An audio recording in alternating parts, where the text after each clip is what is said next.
Olympiad के इस series में आज हम लोग देखेंगे कि कैसे अलजेब्रा को आसानी से कम टाइम में सॉल्व किया जा सके। किसी भी कंपटीशन के लिए अलजेब्रा का अपना अलग ही इम्पोर्टेंस है। ना केवल अलजेब्रा को सॉल्व किया जाता है बल्कि अलजेब्रा को हम लोग यूज करते हैं ट्रिग्नोमेट्री के साथ साथ मेंसुरेशन को भी सॉल्व करने में। यहाँ तक कि ट्रायंगल के भी सम्स कभी कभी अलजेब्रा से यूज करके हम सॉल्व कर सकते हैं। ठीक है, तो अलजेब्रा का बहुत ज़्यादा इम्पोर्टेंस है। अब देखते हैं कि कैसे आसानी से हम इसे कम टाइम में सॉल्व करते हैं और कहाँ कहाँ यूज कर सकते हैं, है ना। ठीक है, तो वीडियो को ध्यान से देखिए, लाइक कीजिए, सब्सक्राइब कीजिए, बट आपको पता चलेगा कि कितने सारे टिप्स आज आप देख सकते हैं। यहाँ हम लोगों ने लिया है कि टाइप्स ऑफ पॉलिनोमियल्स, कितने तरह के पॉलिनोमियल्स हो सकते हैं। लीनियर पॉलिनोमियल्स जिसमें डिग्री 1 होता है, क्वाड्रेटिक पॉलिनोमियल्स जिसमें डिग्री 2 होता है, क्यूबिक पॉलिनोमियल्स जिसमें डिग्री 3 होता है, एंड बाई क्वाड्रेटिक पॉलिनोमियल जिसका डिग्री 4 होता है। डिग्री तो सबको पता होगा, डिग्री क्या होता है। जैसे मान लो कि आप एक क्वाड्रेटिक का ले लो, तो क्वाड्रेटिक में क्या होगा, डिग्री 2 होगा। तो डिग्री 2 मतलब क्या, इसको हम लोग इस फॉर्म में लिखेंगे ax² + bx + c = 0, जहाँ b और c का वैल्यू तो 0 हो सकता है बट a कभी भी 0 नहीं हो सकता है। तो इस तरह से हमने देखा कि कैसे डिफरेंट टाइप्स ऑफ पॉलिनोमियल्स के बारे में हमें पता होना चाहिए, है ना। अब देखो, नॉट ओनली पॉलिनोमियल्स के साथ साथ हम लोग को ये भी पता होना चाहिए, है ना, कि जो लाइन होते हैं पैरेलल लाइंस का क्या इक्वेशन होगा, जो लाइन कोइंसिडेंट होंगे उसका क्या इक्वेशन होगा, या फिर और जो लाइन हमारा इंटरसेक्टिंग है या कोइंसिडेंट या पैरेलल है तो उसके लिए हम कैसे फाइंड आउट करेंगे। अब देखो, अगर मान लो मैं कहूँ कि जो हमारे पास दो इक्वेशन हैं उस इक्वेशन में से हमने लिया a1/a2, ठीक है, is not is equal to b1/b2। तो अब ऐसे इक्वेशन के लिए क्या लिखेंगे कि ये जब इक्वेशन ऑफ 2 वेरिएबल्स के लिए इस तरह से इक्वेशन होते हैं, ठीक है, तो देन लाइंस आर इंटरसेक्टिंग। तो लाइंस कैसा होगा, हमारा इंटरसेक्टिंग लाइन होगा, मतलब इसका क्या होगा, वन सॉल्यूशन, है ना। वैसे ही अगर हम लोग ये देखें कि अगर हमारे पास गिवन है a1/a2 is equal to b1/b2 and is equal to c1/c2, और अगर ये भी इक्वल है तो ऐसा लाइन क्या कहलाएगा, ऐसा लाइन कहलाएगा कोइंसिडेंट लाइन, है ना। क्या कहलाएगा, कोइंसिडेंट लाइन। ठीक है, अब कोइंसिडेंट लाइन हो गया। नंबर 3 में आता है पैरेलल लाइंस। कैसे समझेंगे आप कि ये जो इक्वेशन है वो इक्वेशन ऑफ पैरेलल लाइंस है। तो जब हमारे पास गिवन होगा कि a1/a2 इक्वल तो है किसके, b1/b2 के, but it is not equal to c1/c2, है ना।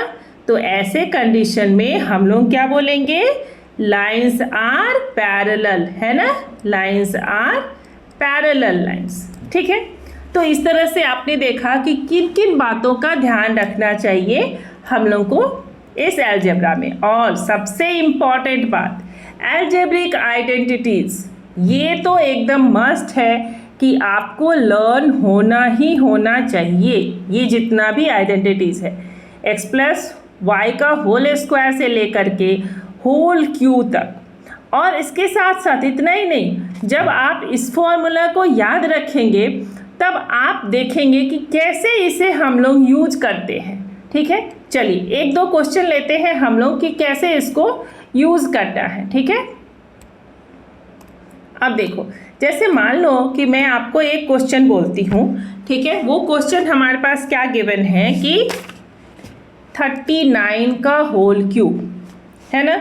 अब लिखते हैं हम लोग 39 whole cube -26 cube -26 cube -13 cube. अब इसका वैल्यू आपसे पूछेगा, ठीक है।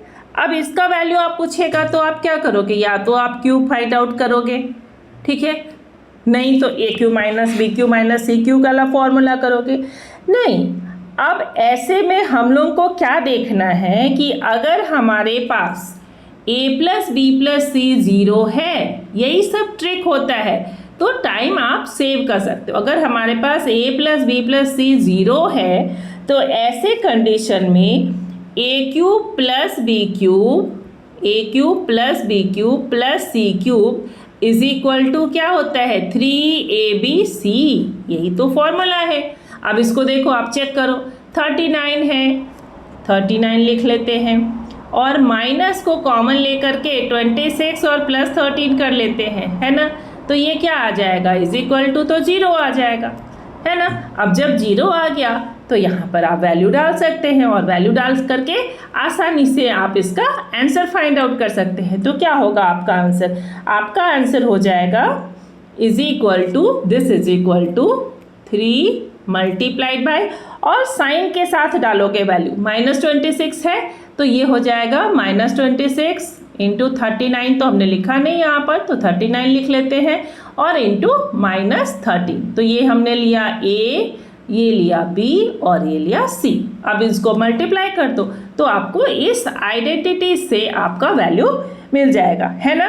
तो अब इस तरह से आपका जो वैल्यू आ जाएगा वो क्या हो जाएगा, इज इक्वल टू, क्योंकि 2 बार माइनस है तो ये प्लस में आ जाएगा, तो ये हो जाएगा आपका 39546। तो इसके लिए क्या था, देखा आपने कि कैसे आप आइडेंटिटी को यूज़ करके आप आसानी से आंसर फाइंड आउट कर सकते हो, ठीक है। तो इसी तरह से आप पहले आइडेंटिटीज़ को यूज़ करो और यूज़ करने के बाद कुछ और क्वेश्चन हम लोग लेते हैं कि कैसे उसको हम आसानी से सॉल्व कर सकते हैं। अब यहाँ जो हमने क्वेश्चन लिया है वो है question x plus y is equal to 13 given है and x y is equal to 36। तो आपको वैल्यू फाइंड आउट करना है x cube plus y cube का। तो आपको वो आइडेंटिटीज़ पता होना चाहिए कि क्या होता है x cube plus y cube. तो कैसे फाइंड आउट करेंगे, उसके लिए हम लोग क्या लिखेंगे, फॉर्मूला एक्स प्लस वाई का whole cube is equal to क्या होता है, x cube plus y cube, ठीक है ना, plus 3xy into x plus y, है ना।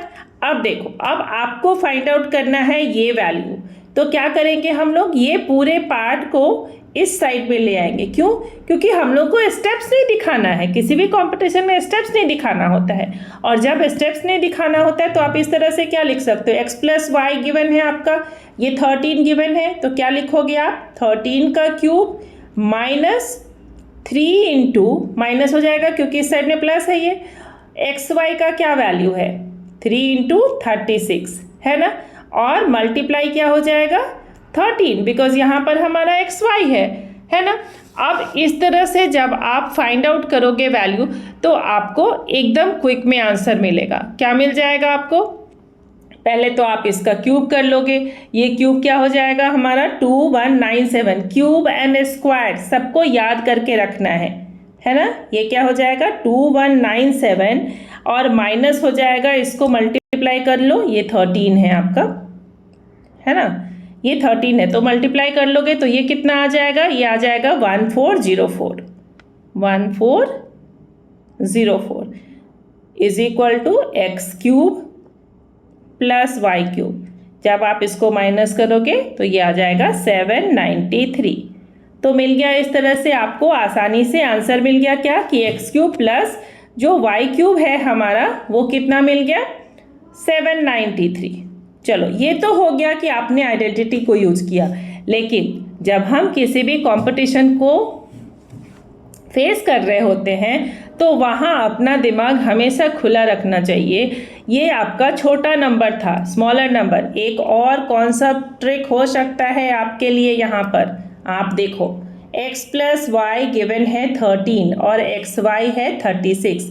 तो 36 के क्या क्या फैक्टर हो सकते हैं, या तो ये 6 इंटू 6 36 होता है ना, बट 6 प्लस 6 तो नहीं होता है 13, है ना।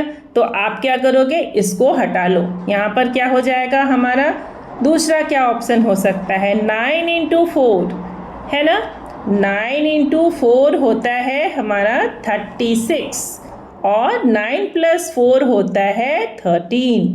तो अगर आपका ये दिमाग काम कर गया तो आपको ये पूरा मेथड यूज ही नहीं करना पड़ेगा। क्या करोगे आप? सीधे आपको तो फाइंड आउट करना है x cube plus y cube. 9 का क्यूब कर लो और 4 का क्यूब कर लो और दोनों को ऐड कर लो। तो इसलिए मैंने बोला था क्यूब हमेशा याद रहना चाहिए। 9 का क्यूब 729 और 4 का क्यूब 64। तो जैसे ही आप ऐड करोगे 729 प्लस 64 को, तो ये हो गया आपका आंसर, सीधा आ जाएगा 793। तो इस तरह से आपने देखा कि कैसे आप जितना अपने कैलकुलेशन को परफेक्ट बनाओगे आपका कोई भी कंपटीशन एकदम क्विक निकाल सकते हो। Thank you for watching. और ऐसे ही वीडियो के लिए लाइक करें, सब्सक्राइब करें और अपने दोस्तों में शेयर करें।